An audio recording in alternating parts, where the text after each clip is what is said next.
ইবনে সিনা যেহেতু আমার বোনদের যখন বেবি হয়েছে, আমাদের ভাইদের যখন বেবি হয়েছে, আমরা একটা কেবিনে সুন্দর করে থাকতে পেরেছি। অবভিয়াসলি আব্বু চলে যাওয়ার পর আমরা সেই ফ্যাসিলিটিসগুলো আর পাই নাই।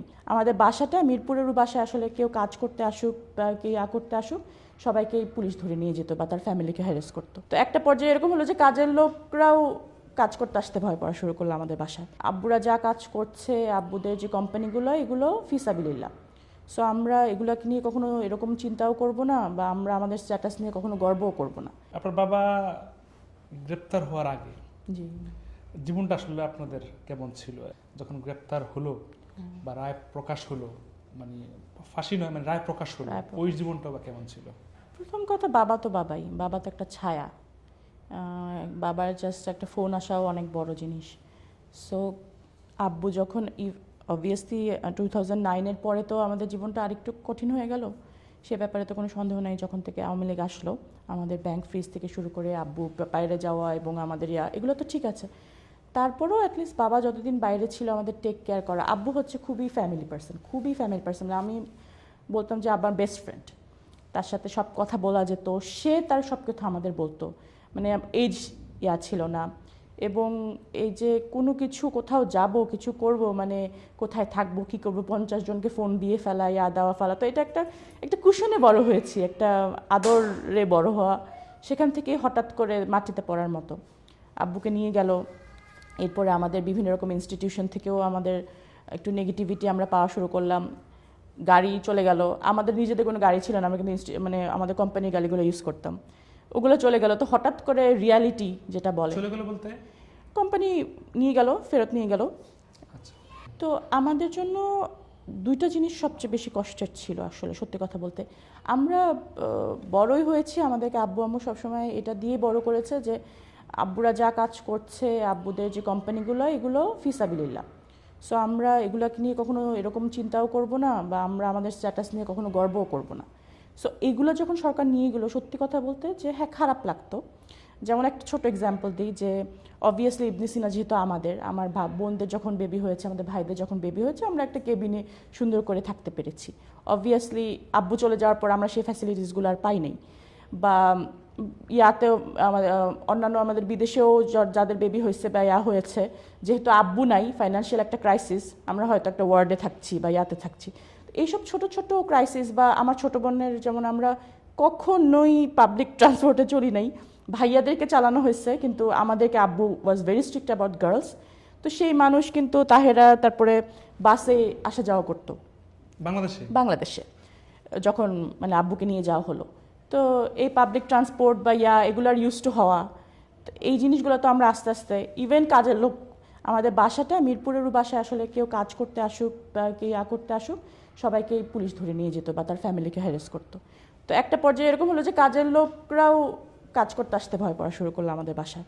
তো মানে একদম এক্সট্রিম লেভেলের মানে নির্যাতনের আসলে শেষ। কীরকম একটা এক্সাম্পল আরেকটা দিই, যে বাসায় বাজার নিয়ে আসলে, আমাদের বাসাটা এমনভাবে আনফর্চুনেটলি বাসাটা ছিল, বাসার পাশেই ওরা কি ইচ্ছা করে ওটা করছে নাকি আগেই ওদের ছিল আমি জানি না, কিন্তু বাসার পাশেই তারা একটা অফিস, আওয়ামী লীগের ছাত্রলীগের একটা অফিস বসাইলো ওরা।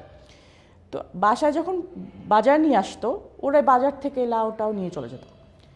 তো মানে লেভেলটা কীরকম আর কি ছিল, যে মানে বাজার আসলেও বাজারও তারা করতে দিবে না। তো এই টাইপের প্রতিনিয়ত মানে হ্যারাসমেন্টের শেষ নেই। একটা হচ্ছে রিয়ালিটিতে পড়লাম, আব্বুরা একরকমভাবে আমাদের বড় করছেন, সেখান থেকে একটা রিয়ালিটির মধ্যে পড়া, সেটার সাথে হ্যারাসমেন্ট, ননস্টপ একটা হ্যারাসমেন্ট। তারপরে একটা পর্যায়ে হলো যে বাসায় কোনো ছেলেই আসতে পারবে না, যেই ছেলে আসুক না কেন তাকে অ্যারেস্ট করে নিয়ে যাওয়া হতো। পুলিশ আমাদের চারপাশে সিসিটিভি ক্যামেরা লাগালো।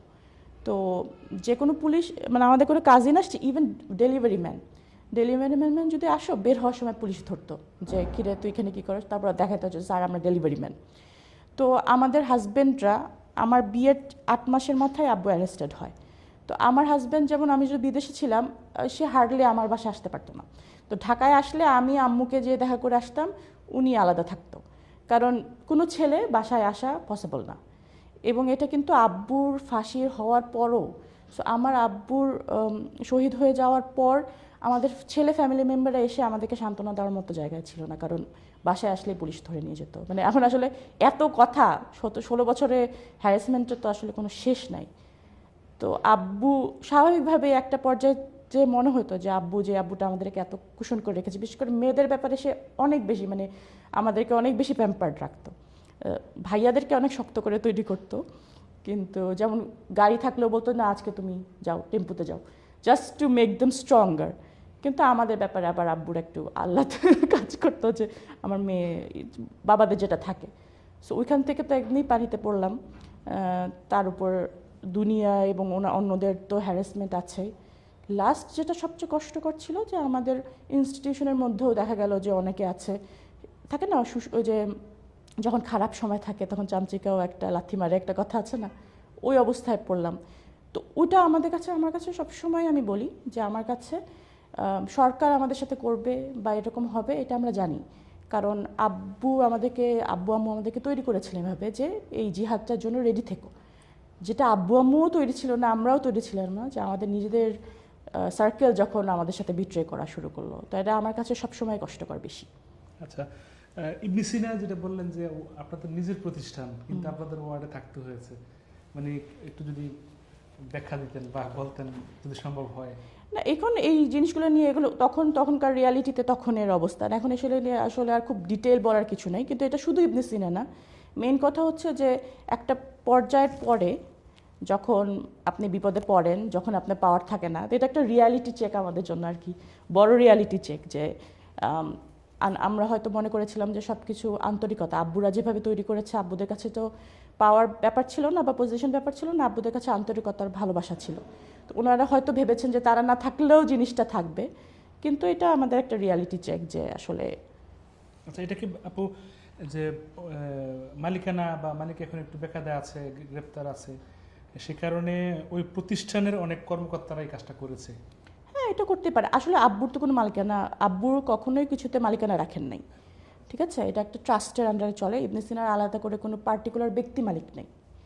সো ওনারা যদি বলতেই পারেন, এবং এটা লিগ্যাল, যে বাই ফ্যাক্ট আসলে আমরা কিছু পাই না, আসলেই পাই না, তো এটা লিগ্যাল। এখন বাকিটা আমরা হয়তো এহসান চিন্তা করেছিলাম বা আমাদের চিন্তা করেছিলাম, সেটা আমাদের রিয়ালিটি চেক হয়ে গেছে আর কি। রায় যখন ঘোষণা হলো আপনার বাবার, অন্য প্রশ্ন তো যাবই, বাট এটা একটু সংক্ষিপ্ত আকারে। রায় ঘোষণার পর মানে ওনাকে এখন সাব্যস্ত করা হলো বা সামনে ফাঁসি দেওয়া হবে, তার আগের রায়ের পরে আপনাদের জীবন ব্যবস্থাটা তখন তো আসলে মানে ফাঁসির পরে যে একটা বিভীষিকাময় জীবন গেছে, তার আগের পার্টটা আগের কেমন ছিল?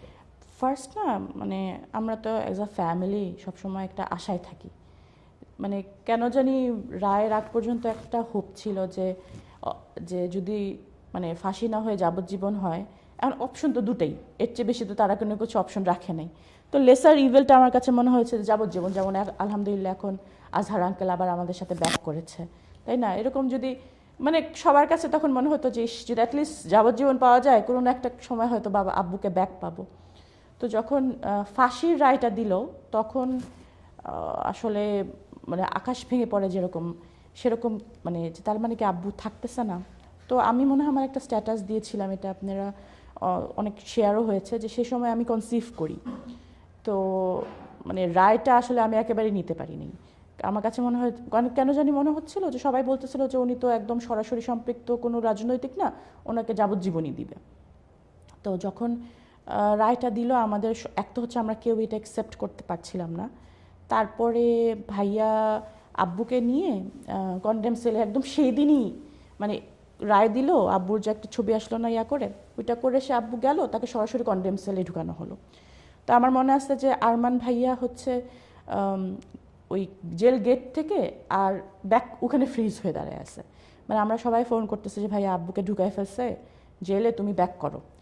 আব্বু সে বলতেছে সে যেহেতু লয়ার, সে কন্ডেম সেল দেখা তার আগে থেকে, সে যে হি জাস্ট ক্যানট ফ্যাদম যে উই সেল, ওই রকম একটা ছোট্ট সেলের ভিতরে আব্বুকে রেখে সে চলে আসতেছে, ব্যাক করছে। তো সেলটা তো আসলে আব্বু যেরকম বলতো যে আব্বু হাত পা ছড়ায় শুতে পারে না, মাথা থেকে পা এরকম লেগে যায়, আর সেটার সাথেই বাথরুম, একটা কোনায় একটা একটু হালকা করে উঠায় একটা বাথরুমের মতো, ওটার মধ্যেই আব্বু শুচ্ছে আর কি, মানে সে নড়ানড়ি করতে পারে না, এরকম একটা সেলের ভিতরে আসলে আব্বুকে রেখে। আল্লাহর আসলে কি পরীক্ষা দেখেন, পরবর্তীতে ভাইয়াও কিন্তু এরকমই একটা জায়গায় অনেক বছর বন্দি থাকলো, কিন্তু যাই হোক ওই সময়টাতে সে কোনোভাবেই অ্যাকসেপ্ট করতে পারছিল না, উনি ওইখান থেকে চলে আসছিল। আর বাসায় অলমোস্ট কেউ মারা গেলে যেরকম একটা পরিস্থিতি হয় না, বাসায় সবাই মানে কেউ কথা বলছে না, চুপচাপ, মানে অনেক মানুষ আসছে কিন্তু কেউ কিছু বলছে না, এরকম একটা ফিলিংস ছিল আর কি।